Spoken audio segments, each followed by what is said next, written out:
What's going on, everyone? We have another episode of the House Podcast. Again, I am Josh Handler with Team Handler over at Exit Realty Premier. If you have a house you're looking to sell, you're looking to buy your first home, anything real estate related, you have a random question that you want answered, feel free to reach out to me. Instagram, Facebook, cell phone, text message, 516-732-6398. Today we have a great episode going on. Luke Acree is coming aboard, Reminder Media. Everything you're going to want to know of how to take your business to the next level and what's dead compared to now. He's going to let you know exactly what's going on. So everybody, welcome Luke Acree to the podcast. Yo, what's up? Thanks, Josh, for having me. Everybody, thank you. How's everything? Oh, man, it's fantastic. I cannot complain. I woke up this morning, went and had breakfast with a mentor of mine, and it was a beautiful, cold, brisk morning here outside of Philadelphia, but can't complain at all. And I've been doing these breakfasts Wednesday morning with a mentor of mine and a couple friends, and it's been super, super powerful. No, that's awesome. So excited to be here today. What's the weather like by you right now? Over here, it's pretty. In New York, it's like 35. Yeah, I mean, this morning it was around the same. I haven't been outside since, around like 8:30, but I'm assuming it's probably in the 40s. No, yeah, it's a brutal one today. So, my first question I want to get into is, what is Reminder Media? Everybody that doesn't know what Reminder Media is, a lot of people are going to hear the name American Lifestyle, and they're going to be like, yep. Aha, now I know what it is. But, for the people that don't know you, that never heard of Reminder Media, let's just give them a little bit of input of what really the company's all about and what is it. Yeah, no, I love that. So, basically here's the pain point we solve for businesses is I believe we've been doing this for about 17 years now, worked with 80,000 small businesses. The biggest issue we see out there is that business owners, doesn't matter if you're in real estate, insurance, we work in over 160 different industries now. The problem is you're losing money and income. And I'm not exaggerating when I say it. I think you can almost double, 2x, 3x your income if you fix the problem. Right. And the issue that we see is that 50% of leads that a business generates are absolutely wasted. So 50% of the leads, and I always say opportunities, because opportunity is a better way to frame it, is Josh, in your business, 50%, if you're like the average business out there, you're wasting 50% of your opportunities. So if you think of the leads you get off of Zillow, leads you get from Facebook, think of your past clients right now. What about a client you sold a home to 3 years ago and the referrals you should be getting? And when we look into this problem and where Reminder Media kind of comes in and what we try to do and what we're all about is we see the issue being that Josh got into the business to help people buy and sell their dream home. He didn't get into the business to be a marketer. And so when he sets out, he goes and he tries to buy this marketing platform. And what happens to him is he pays for a platform he doesn't really use. Right? He maybe uses 10% of the features. And then the marketing that he is sending to his leads and to his past clients, it's really templated. It's really low quality. It gets thrown away. And so the pain point we try to solve for businesses is we step in and we go, hey, let us automate your touch point marketing. Let us give you, automated touch points that will go out to your leads, to your database to keep you top of mind. But instead of just automating it, which is, I think, a huge pain point and solves a lot for people. Yeah, more importantly is going, hey, let's give something that Josh can send to his clients, that he can be proud of what he's sending, and that he'll actually get great feedback from his clients. They'll actually hang on to what he's sending to them and not just toss it. And that's what led us, our flagship product is what you mentioned. Maybe people who listen to this, maybe you have used American Lifestyle Magazine or use American Lifestyle Magazine. Really simply, it's a 48-page coffee table publication. We customize it to your business. So we make it look like it's your magazine. And what we have found in the years of just doing that product, the average shelf life is 4 weeks. Average read time is 44 minutes. So if you look at like a Seinfeld episode, it's 18 minutes long. So they're spending 2 Seinfeld episodes with you over the course of 4 weeks. But most importantly, people don't consider it to be spam. They don't consider it to be just a junk mailer that's being sent to them. They hang on to it. They appreciate it like a gift. We hear it all the time. It triggers reciprocity, which results in referrals. We've been doing that. That's where our bread and butter has been. But then we have expanded since then because obviously in marketing, you got to be holistic and you got to communicate with clients on the way they want to communicate. So we have a digital magazine we now create for clients. We have a social media program with content and posting and all this stuff that we create for people that ties into their print. And then we have email newsletters and local content that we're now giving to businesses that they can use to tie themselves to the local community. So the theme of it is we want to connect you with your database so you can solve the problem of the leads that you're wasting, knowing that you're not following up enough. And we have a myriad of different touch points now to do it. Now, for the people that don't know what the magazine looks like, I know you had a copy before we went on air. Do you have a copy that you could just show people a little? I'll do the Vanna White for you there. So high quality magazine. It's high gloss covers. The great thing about it, you're not featured next to 100 different other businesses, right? This is your magazine. So we customize it, your photo, your contact information, could be teams, compliments of you, full of content that your clients will enjoy. So travel, art, food, home tips, stuff like that. Then what's unique about it is then we strategically position you in the most visible places in the magazine to showcase your brand and your services. So if you open up the inside front cover here, there's a letter here where this can be personalized down to the individual. So I don't know like what you're into, Josh, or anything like that, but I could write, hey, Josh, hey, man, did you watch the New York Giants lose this weekend, right, or whatever, right? I could write that. Yeah, that could go to you in your magazine. Every magazine can be unique. Wow. The tear out cards here, you could feature your listing on it. You could partner with your lender. Imagine all these restaurants that have been decimated by COVID. What if you went to the local mom and pop restaurant in your community? You said, hey, I want to advertise you on my tear out card just to help support you. It ties you to that local business owner. It gives you something of value for your clients. It ties you to the community. So there's a myriad of different ways that people use it as an impression piece and as a gift that they send to their clients to keep them top of mind. No, that's awesome. I mean, I really like it. So when people sign up for Reminder Media, do they get to use the other services that you guys have with the social media stuff, or is that all separate entities? Yeah, no, great question. So it's all bundled together. So most people will sign up for the magazine, and they'll sign up for the magazine and then also what we call our digital marketing bundle. That's kind of the add-on to the magazine. Gotcha. You don't have to do both. You definitely can. The digital marketing bundle is just what it sounds like. It is basically your digital marketing touch points. Right. So we want you to be able to communicate through a bunch of different methods. Email, text, social. So the first component of the digital marketing bundle is the digital edition of your magazine. And what's great about that is Josh might not want to receive the print, but he would love to receive the digital. And you could send Josh the digital through email. You could post it to his social media. You could send him a text with the digital edition. It won't come across as a link. It will come across as a beautiful picture. The digital edition, again, it's customizable. It's not a PDF, right? So the key here, just not to, because I don't want to make this just about pitching our products, but the key here with this is that it's all about sending something of value. If you hear like a Brian Buffini in the industry talk about like an item of value, the key here is sending something of value to your clients that is more about their enjoyment and what they would want and less about what you want from them. And what happens is that is what makes them hold on to it. That's what makes them have a good feeling when they receive it. And if you think from a marketer standpoint, you're trying to build a brand. You're trying to build mind share, because we know 74% of the time, if you're in real estate, 74% of the time, the first agent that they think of is going to get the business. Is that what the number is? Yeah, according to NAR. So if you are going to be first, right, or if you want the business, you have to be first. So how do you do that? You have to build a brand. And I always tell people, look, there's 3 ways to effectively build mindshare. And the way I make it to make it digestible is I put it into an acronym called FIT, right? You want to get fit in your life. You want your business to be in shape. You want your marketing to be in shape, right? You want to get fit. So what does FIT stand for? The F stands for frequency. See, in order to build a brand with people, you got to be frequently in front of them. The more you can get in front of somebody, the more they'll be comfortable with you, the more familiar they become with you. Think about this. Some people watching this maybe have never seen me before, never heard about me. There's a lack of trust.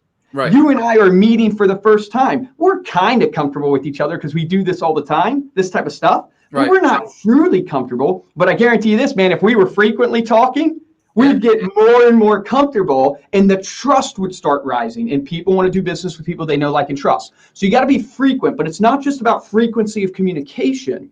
It's frequency in the way you communicate. There's different radio stations from different frequencies. Right. What frequency level does your client want to communicate on? Because Josh might prefer face-to-face cup of coffee. Susan might prefer you actually not talking to her ever on the phone, but sending her a text message, right? Because when you communicate on the way and the frequency your client wants you to communicate, you build a rapport or trust, right? And it's all about scaling your trust with the mind of that prospect and client. So that's the F. The F is for frequency. Okay. The I is for impact. So you need to frequently be in front of somebody. But here I have a perfect example. I actually have a pin on my desk here. It's from Coldwell Banker. It's from a Coldwell Banker agent. If Josh sends me this pin frequently, he's applying the first principle, which he's frequently in front of me with his brand, but it actually doesn't make any impact with me. And it actually can make an impact in a negative light because, hey, man, I don't need any more pens, right? And this is the mistake. This is where it underline this. If you're taking notes from the perspective of like, where do businesses fall down? They fall down in this category because they send junk constantly to their database, and then they wonder why is my database not referring me? And it's like, well, have you ever flipped the coin on its head and said, well, what's valuable to Josh, not what's valuable to me? Hey, what does Josh want, not what does Luke want from Josh? And so the 80-20 rule, it's overused, but it's a good metric to use for yourself. 80% should be about helping, 20% should be about selling. 80% of what you do for your database should be about how do I give to my database? How do I make impact with them? The more personal you can be, like our magazine that I was showcasing, reason why it works so well is because it's not just about promoting your listings, just about promoting your services. It's giving them content that you think they would enjoy, that would add to their life. And we hear this from tens of thousands of clients all the time. You also can make impact by personalizing it. So Megan, my wife, and I are having our first kid in February. Oh, congrats. Thanks, man. So imagine you write a letter to my wife and I and say, hey, Luke and Megan, congrats on having your first daughter. You know, that's so awesome. That letter comes specifically each individual magazine. Correct. Wow. Yeah. Oh, you can make that it can go directly to us. Yep. That's the impact. Yeah. Right? So the more impactful you can be, the more people will remember you. So you might not be able to be frequent enough.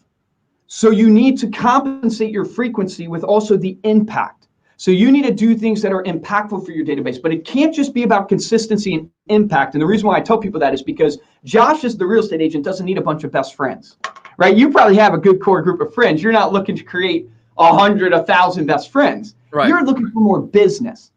So how do you turn the consistency, the impact into business? And that's the last piece of the acronym, which is the T, and it stands for trust. So you need to be frequent with impact and trust. So you need to become the business of trust in the minds of the database that you're reaching out to. And here's what I mean by trust. You need to be the subject matter expert in your industry. What does that mean? If you're in real estate, Josh, which I know you are, what city are you in, or what town are you in? Nassau County, we're in Massapequa, but Nassau County is like our main goal, Long Island. So you want to get yourself positioned to where when it comes to Long Island real estate, you're the subject matter expert. There is no one that knows more about doing real estate in Long Island than Josh. You need to get that solidified in the minds of your database, because when they have questions about real estate, when they have pains or desires, like Tony Robbins talks about, that's what's going to move people. They have a pain that they want to solve. They have a desire that they want to achieve. When they have that, when it comes to your industry, you want them to go, who do I trust? Whose advice do I want to get? And you want them to think Josh. So you want to be frequently in front of people with impact. Then you want to brand yourself as the business of trust. So there's 3 simple ways to brand yourself as the business of trust that I find. One is you can showcase to people your accolades. So I'll give you an example of what I mean by that. So me getting on this podcast, you guys don't know me very well. So if I go, hey, been doing Reminder Media for 17 years. All right. You go, well, it's not a flash in the pan. That elevates the trust, a little bit of my accolades. If I say, hey, last year, I worked with 38,000 clients. That elevates the trust a little bit more. If I go, hey, last year, I have 220 employees and 42 million in revenue. That elevates the trust even more. If I go, hey, I made the Inc. 5000 list as the top 5,000 companies in the United States for the last 4 years, that elevates. You see how accolades start elevating your trust in one category, in who I am. Not in everything, but in one category. So you as a real estate agent, what are your accolades? Are you top 1% in your little region? How many homes have you sold? How many clients have you serviced? Now, if you're new, you don't have a lot of accolades to go off of, right? Right. So then the second way you can build trust is people care what Luke Acree says, but they don't really care what Luke Acree says. They care what my clients say about me, right? Because I can tell you that, hey, I got 85,000, I have 80,000, this, that, and the other. And it's great and it builds credibility, but you really care what my clients say about me. So you can also build trust by showcasing what your clients say about you. Like that's testimonials, that's case studies, reviews, right? That you might get on your Zillow pages. Showcase that to people through your email marketing. Put that on the back of your magazine. Put your listings, put your reviews, those type of things on the back of your magazine to build that subconscious trust. And then last, but which is the most powerful and that even a brand new agent can do, is education. So all of us get frequently asked questions in our industry, FAQs as they call them. You should put out content on all of your frequently asked questions. So is it a buyer's market? Is it a seller's market? Right? How do you negotiate a contract? Is now a good mortgage rate? Right? Is it a good time to get money and interest rate? All these frequently asked questions, film a video, put it up on Facebook. Right? Write a little blog of the top 3 things you need to know if you're going to buy in Long Island in 2021. Put the top 3 things you need to know. Right? And you put that out there, you're just giving, but all of a sudden in the minds of the people who see it, you start getting elevated in trust that when it comes to real estate in Long Island, Josh Handler's my guy. I'm going to him because, man, he seems to know everything there needs to be or everything you need to know about buying or selling real estate in Long Island. So that really is when I encapsulate, hey, what are we trying to accomplish for clients through their touch points with Reminder Media is we're trying to get their business in shape. We're trying to get them fit with their marketing by frequency, impact, and trust. No, it makes total sense, but you don't really think of it until you really like break it apart of how complex really like the marketing behind the scenes really is. You have to hit these clients so many different ways. And, if you're out there in the field working, door knocking or whatever, as your new agent or trying to just find any business you can get, the stuff behind the scenes, you only could do so much on your own. And it's what's so hard too that I find, man, I don't know if you experience this. It's like we live in such an instant gratification world, right? And we all want instant results. Yeah. And marketing and business fundamentally is not a sprint. It's a marathon.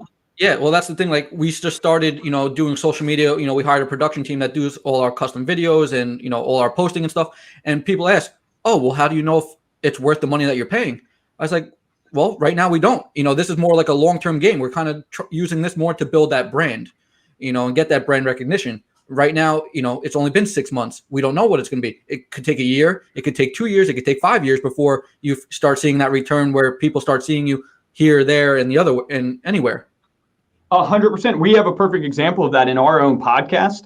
Like we do a podcast called Stay Paid. I know you know about it, right? So we have this podcast called Stay Paid. We've been at it for a little over 3 years, producing episodes every week, videos every week, and we're just now this year getting traction, right? And one of the questions I wanted to ask you was, so obviously people that don't know, you guys have a podcast, Stay Paid, about. It's great. Everybody should just listen to it. We'll plug it at the end. Listen to it. But I tell all my new realtors that join our team that, brand new to the business, I tell them now, listen to your guys' podcast because there's so much value there for the new realtor and for the seasoned realtor. There really is. And so you said it took you 3 years to get Stay Paid to where it is today. Mm-hmm. And I saw you guys just put up your like 200th episode or something of that nature. Yeah, we're about to hit 200. Yep. So to get to that stage for the new realtor, I guess I'll throw myself in there also, who just started a podcast because you're trying to build more of a brand. I think maybe this is like our 8th podcast or 10th podcast that we're filming. What is like your go-to, like what was able to get you from where you started the podcast to now to where you're considered, top 20 on Apple? The overused but truth is consistency. Right. So most podcasts fail because they stop producing episodes 20 or so episodes in. Right. So just don't stop. Let's be real. Like our first episodes were listened to by my mom and my friends and a couple of my clients, right? Type idea. Right. And staying consistent and then doing the things that every business should do. So a podcast, I treat it just like a business. So how am I solving a pain for somebody, right? Or how am I achieving a desire for somebody? So that's value. Am I putting out something that's valuable, or am I putting out something that's selfish? Right? Is it something that's just about helping me, or is it something about helping other people? So a podcast, obvious, it was about helping others, the content, the guest, all that good stuff. So that checks that checkbox. Second would be, how do I build a tribe? Do you know what I mean? Like, how do Yeah, we build a that's the tribe? hardest part, I feel, is building that people that want, let me subscribe because I want to know the next time he, posts his podcast that comes up, I want to be the first one to listen to it because the knowledge is off the charts. Yeah, and that's what you have to just overcome there, and I still have to overcome it to this day, is not everybody's going to like Luke. Like, not everybody, even maybe people who are watching this, right? Not some people are going to be like, talks real too fast, talks too much with his hands, all this stuff, right? The myriad of different things. And you just got to know, hey, half the people are going to not like it, half the people are going to love it. Be true to who you are. Stay consistent. Your vibe will definitely attract your tribe over time. If it's built on a foundation of giving value, your vibe will definitely not attract any tribe if it's built on a foundation of taking, right? And everybody can sense that, I think. But so you have to build your tribe. And then what are the logical ways to build a tribe? Well, an email list, right? You want to build an email list. How do you do that? Well, you need a way to capture emails. So there's multiple ways you can do that. Build a website that features your podcast where people can very easily subscribe. Run an ad on Facebook, right, to promote the show, pointing people to that landing page where they can subscribe. And then from there, it's just going, hey, how do I get an audience? How do I build an email list, market to that email list, engage with your audience? So one of the mistakes I made on social, because I haven't been as good on social as I should be, is that I've been trying for a couple of years to just build social, and I realized the biggest mistake I'm making is the most obvious. Social media was created to be social. I mean, it's freaking in the name. But I was using it and kind of still to this day suffer because I miss the age of growing up in high school where you're taking selfies naturally. It's not I feel weird taking selfies still. And I'm constantly on screen and stuff. So I have to overcome that. But social's not created for you to just post. It's created for you to engage. And so now what I'm trying to do is people who follow me, people who I'm trying to go through and like people's posts and actually legitimately engage with the people that follow me, that if they're spending their time and are willing to follow me, then I want to follow them back. I want to try to engage with them back. It's very hard to do at scale, but I think one is the algorithms of social media like that. They like seeing you engage and be social, so they're going to show your stuff more. And then two, your people that follow you appreciate that more because you're more real. You're not just some influencer figure. You're actually a real human being that's building its own brand, own business, and that type of idea. No, I mean, that makes sense. So speaking of, we're talking more branding. At the end of the day, it's all branding, So I guess I like to hear everyone's input. How do you feel about the brokerage model of real estate? More where a lot of things are now going, cloud-based. You hear like the EXPs of the world, and everyone likes to say they're taking over, they're cloud-based. My opinion, I think what's going to take over, if someone can make a hybrid where you could have like a small office where people are always going to like to go to a physical office, some realtors, and then have the web-based to do back-end office stuff and trainings, etc. I think whoever could develop like a nice hybrid is going to really excel. But at the end of the day, are these people hiring Josh from Exit, or are they hiring Josh in general? Like if he went to ABC Realty, are you still going to get hired because they're hiring you and your brand, or you really think that, that brokerage really matters these days? I don't think the name matters nearly as much these days at all. I don't think people are choosing you because you work at EXP or choosing you because you work at Keller Williams. I think it plays into it, right? If I'm being real, there's a myriad of different things that play into whether somebody chooses you. And so I think it plays into it, especially if you're a new agent. So I encourage when I'm coaching new real estate agents, when you get with a big brand like an EXP or Keller Williams, you're able to put your credibility on their back. you're able to say, hey, I'm part of the #1 largest growing brokerage in X area, or whatever their stats are, whatever their credibility is in the market. That's going to help you in the early days. If I look at the stats, though, of real estate, last year, if you look at NAR's buyer and seller profile, and they go, where did the majority of transactions come from when it came to choosing a real estate agent? And what's so interesting is about 5% of people chose their agent from online, which seems crazy because everybody's like, no way, that's true, because everybody's looking online. And you're right. I tell people all the time, yeah, no, you're right. People do look online. They look online for the product, which is the home. But they don't necessarily choose the agent they want to help them buy that product online. In fact, over 60%, 63%, I think exact, for listings, chose their agent through referral or repeat business. And then I think it's like 50, a little over 50% on the buyer side. Why am I saying these stats? It's not just an advertisement for referral and repeat business. It's when I talk about the brand, they're buying you, man. They're buying the relationship. Right. So whether you are Josh Handler, EXP, Josh Handler, KW, Josh Handler, ABC Real Estate, it doesn't matter. I'm doing business with Josh, the relationship that I have. And if you focus in on building a brand that's about relationships over just a business, I think you're going to win in the future.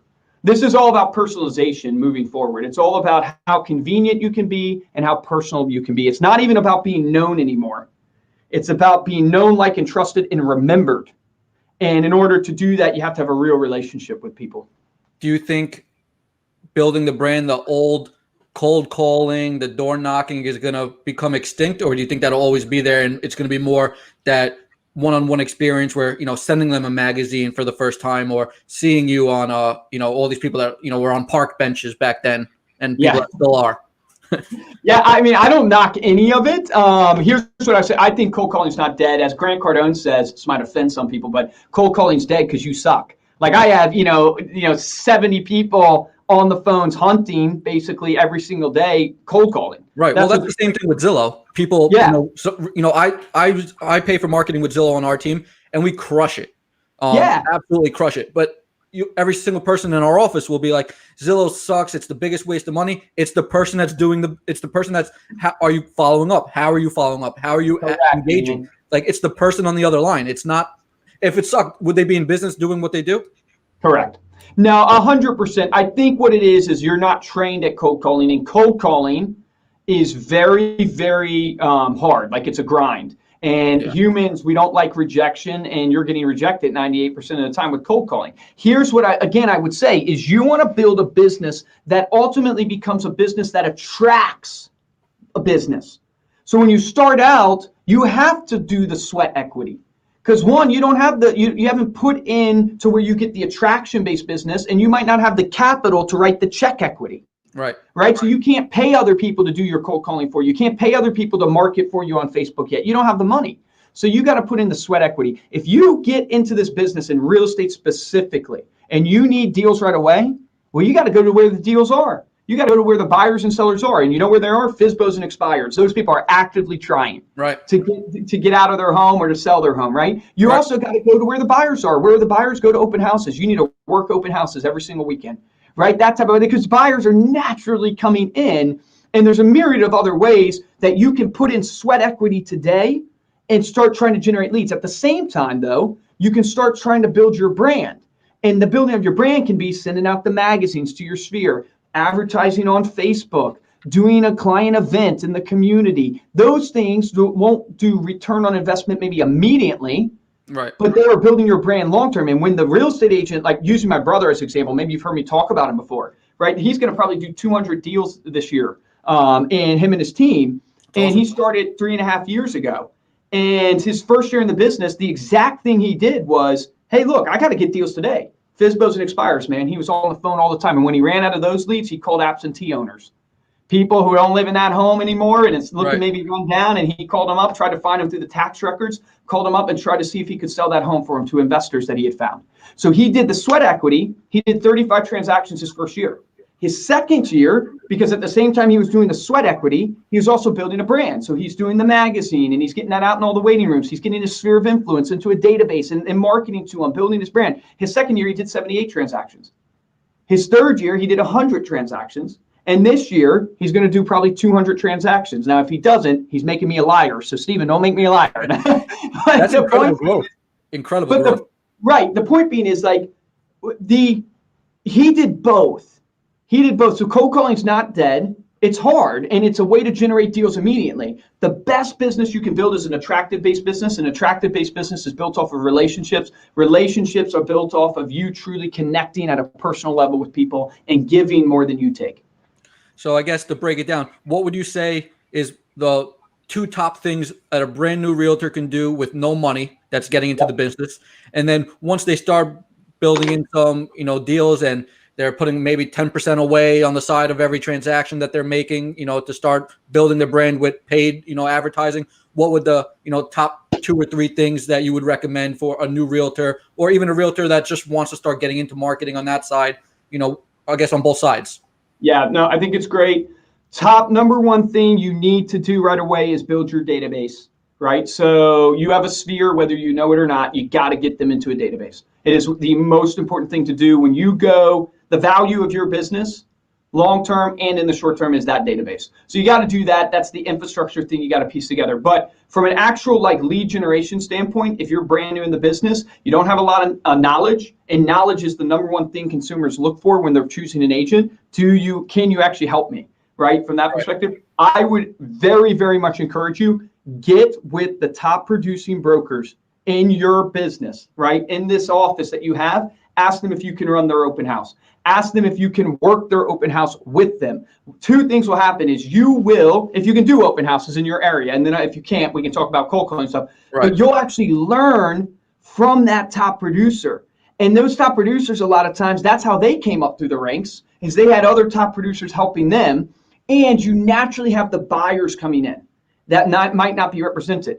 My brother, mentioning him just a few minutes ago, he called other brokerages that were competitive to him and asked those top producers if he could run in their open house, and some of them let him at a competitive brokerage. So the point being is that's where the reason why I encourage that with the top producers so hardcore is because you as a new agent, you got to learn, right? You just took a test that, you don't have a lot of knowledge, and the best way to get that knowledge is these top producers, they'll help you. So many of them will help you. Right. And that's why I always tell people when they first sign up, you got to, if you're a new agent, don't just pick a random brokerage. Go find a team that you think could really help you, because, the broker, you're not going to get what you really need. The test, it gets your feet wet, but it barely even tickled your toes. Yep. You really need that team to really build and show you the ropes and things that work for them or not work for them in the area. And then obviously everyone's going to have their own stuff that works for you. Something that works for you may not work for me, but correct. They're going to give you, a good guidance compared to just going in blindfolded, as an agent by yourself. Yep. You get that knowledge. The beautiful thing about an open house, and the reason why I point people there, and not every market has open houses, right? And so you have to consider that. But beautiful thing there is if I run the open house for Josh, I now, what I'm going to do? I'm going to go that Friday night before the Saturday of the open house, and I'm going to go knock the closest 50 doors to that open house. And I'm going to go introduce myself and let them know of the house coming on the market, offer them a free CMA of their house. Hey, do you want me to follow up with you after it sells to let you know what it's sold for? I'm going to get their email address to put it in my database to start building that database. So it's a beautiful way to also do lead generation that has a natural conversation point. So, go invite them to the open house, go knock the doors again, the 50 closest doors after I sell it, or after not me selling it, but the top producer sells it. Let the neighbors know what it's sold for. Statistically, 2 more homes will come on the market in that same vicinity within about 12 months, right? A little over 12 months. So you have potential to pick up your first listing just from that.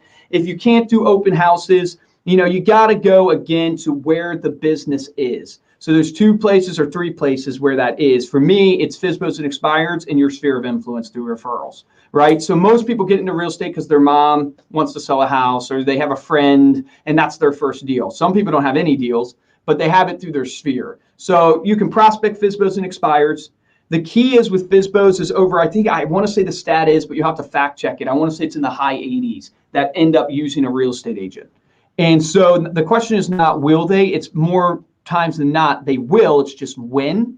So how does Josh make such an impact with that for sale by owner that he's the agent that they choose. So one of the strategies we teach people with the magazine, leave this as a leave behind. Go call that person, of course, knock on their door, give it to them. Say, hey, I saw you selling the house by on your own. Just wanted to offer my expertise. Of course, would love to see it, to offer it to my buyers if I have any. But if there's anything I can do to help you, I want you to be successful with this. Right? All about helping. Right.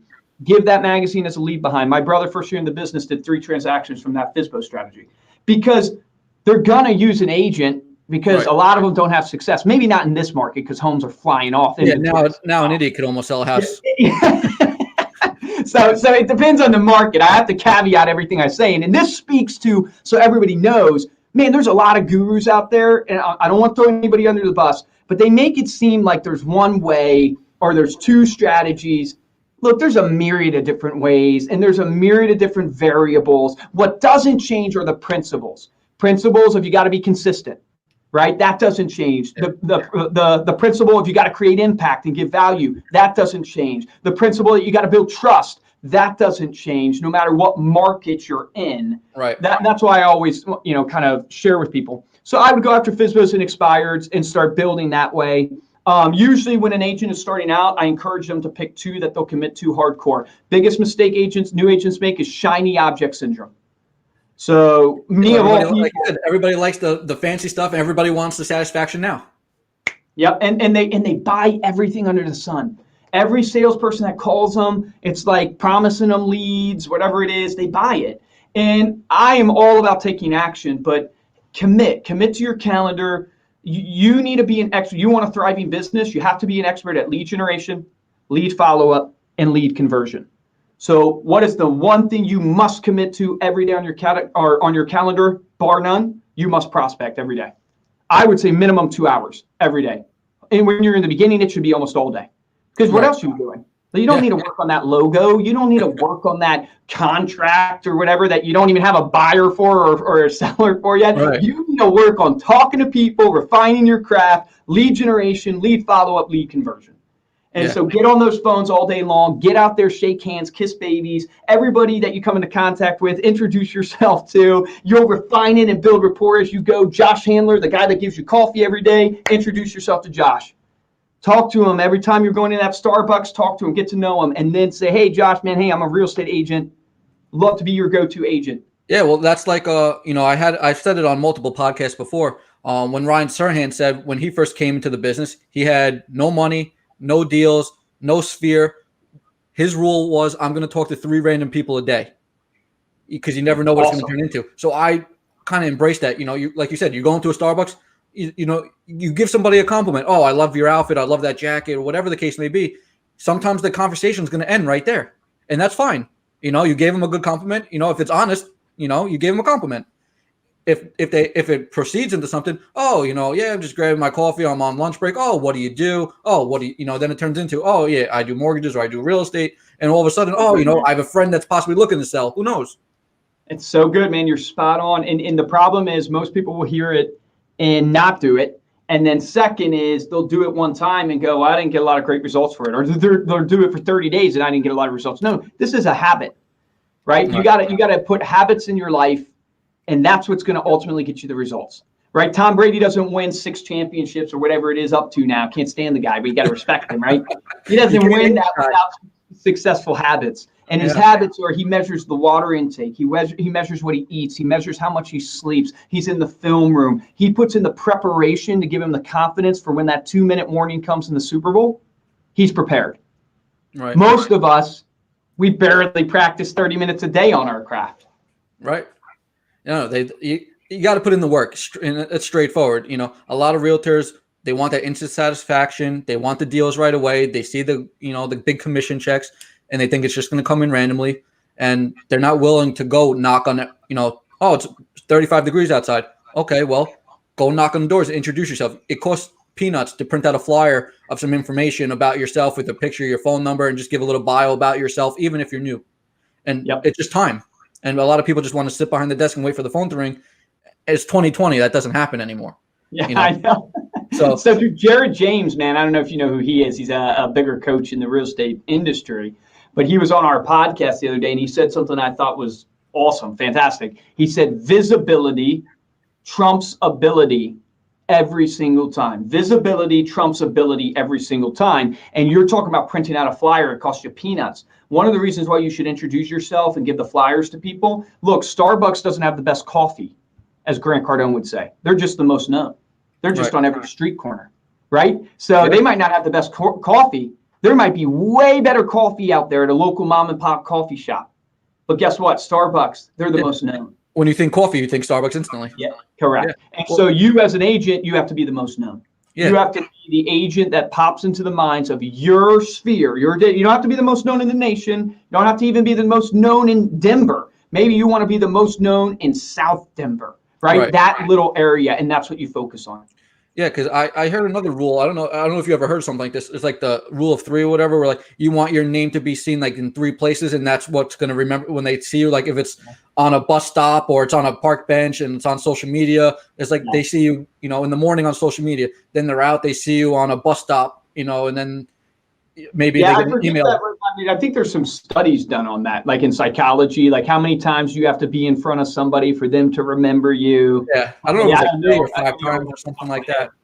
I heard an interesting stat that I think is powerful for everybody when you think about if you're not following up, what are you losing?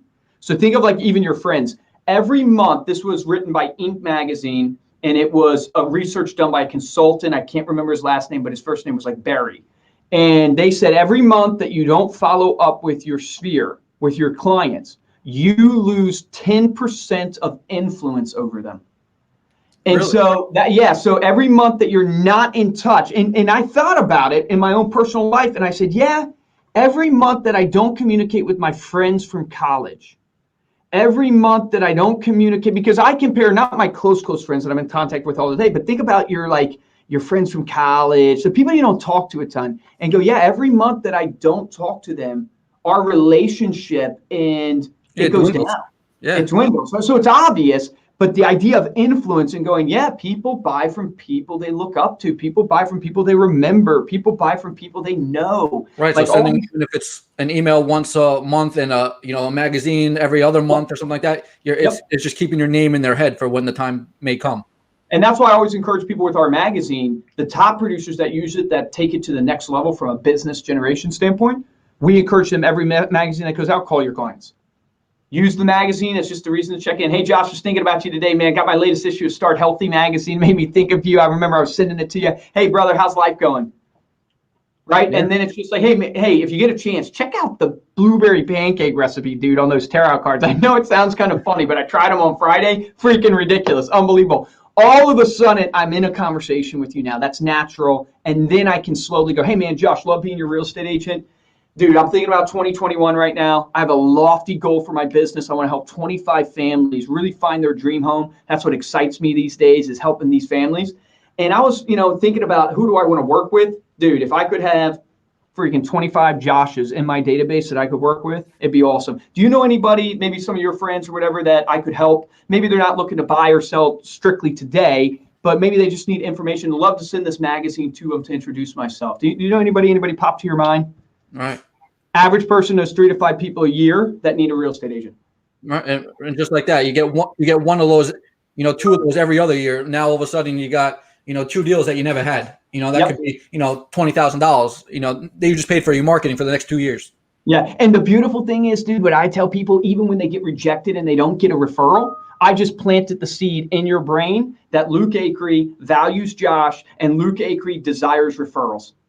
So what are you going to think of the next week as you hear real estate? Maybe it won't last more than a week, but if you hear anything about real estate within the next week, what's going to be planted in your mind? That's my name is right there. Yeah. Yep. Correct. And so people underestimate the power of just asking, because some coaches out there will say, you shouldn't ever have to ask for a referral if you've done great enough business. And I'm like, no, crap. You ask, because if you don't ask, you don't receive. But more than just asking and receiving, you're very consciously and intentionally planting the seed in the mind of that person. Hey, you want to know how you could help me? Because I love you, but you know how you can help me? And if you do it right, and it's value driven, and then you ask, oh man, it's a beautiful thing. People become advocates for you. People want to naturally help other people out. They want to be a part of the journey. No, I mean, if you could help somebody and you bring them knowledge, they, like you said, it's more like that trust factor. They want to work with you, and they see more of just, oh, this guy's going to be representing my house. What's the value he's bringing to me? Why do I want to work with this guy? Yep. Spot on, man. So I appreciate you coming on and appreciate you doing this. For the people that like what you hear, that like what you told them today, where can they find information about American Lifestyle or Reminder Media in general? How can they watch the Stay Paid podcast? Where can they find you? Love it. So would love to connect with everybody on social. If you're on Instagram, you can find me at Luke Acree. If you look at my name down here, you see Luke Acree. So my name is spelled Acre with an extra E, Acree. But you can find me at Luke Acree on Instagram. You can find me on Facebook, on LinkedIn. Would love to connect with you, build a relationship with you. If you're interested in Reminder Media, my company, it is remindermedia.com. And of course, you can find us on all social media at Reminder Media. And from there, you'll be able to find our podcast, Stay Paid. From my Instagram, you'll be able to find our podcast, Stay Paid. It's called the Stay Paid Podcast. And we're loving it. We're trying to get to number one on iTunes or Apple Podcasts. It's harder than I thought it would be, but it's been awesome. So I appreciate any support that you guys can give us. No, awesome. So I appreciate it, guys. Thanks again, Luke, for coming on. Again, if you guys are looking to buy or sell your home, you have questions about real estate, anything real estate related, you have a question about Reminder Media, feel free to reach out to me as well, 516-732-6398, and look forward to the next one. Thanks, Luke. Appreciate it.